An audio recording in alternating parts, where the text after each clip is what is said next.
Hi! Magandang araw. Welcome sa aking video tungkol sa paglutas ng kakapusan. Ang kakapusan ay ang pagkakaroon ng panganib na maaaring maubos ang pinagkukunang likas na yaman.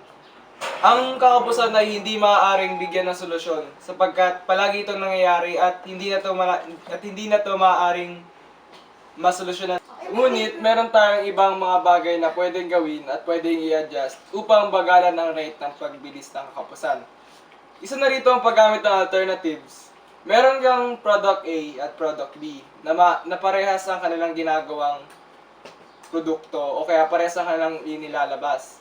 Ang product A ay nagkaroon ng kakapusan dahil nagkaroon ng kakapusan sa mga sangkap nito o kaya sa mga ingredients na gagamitin upang isagamit ito.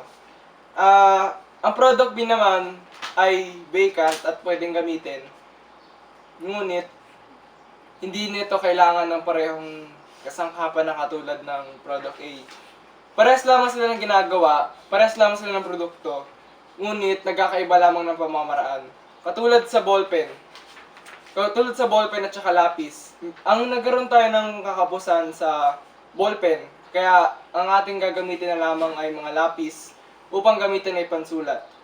Ang pangalawa naman dito ay ang pag-aangkat mula sa ibang lugar. Katulad nga ng sitwasyon sa ating bansa, sa Pilipinas, nagkakaroon tayo ng kakapusan sa rice grains, sa mga produktong kanin, sa iba pa. Kaya tayo ay nag-aangkat mula sa ibang bansa upang mapuna ang ating pangangailangan. Ang pangatlo naman dito ay gawin ang produkto mula sa ibang resources o ibang kasangkapan.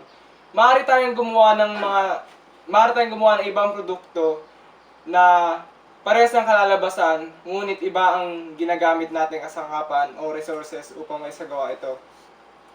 At ang number 4 naman ay ang paggamit ng PPF o ang Production Possibility Frontier, na kung saan ay ito ginagamit natin upang mas maging efficient ang paggamit ng mga resources o kaya likas na yaman.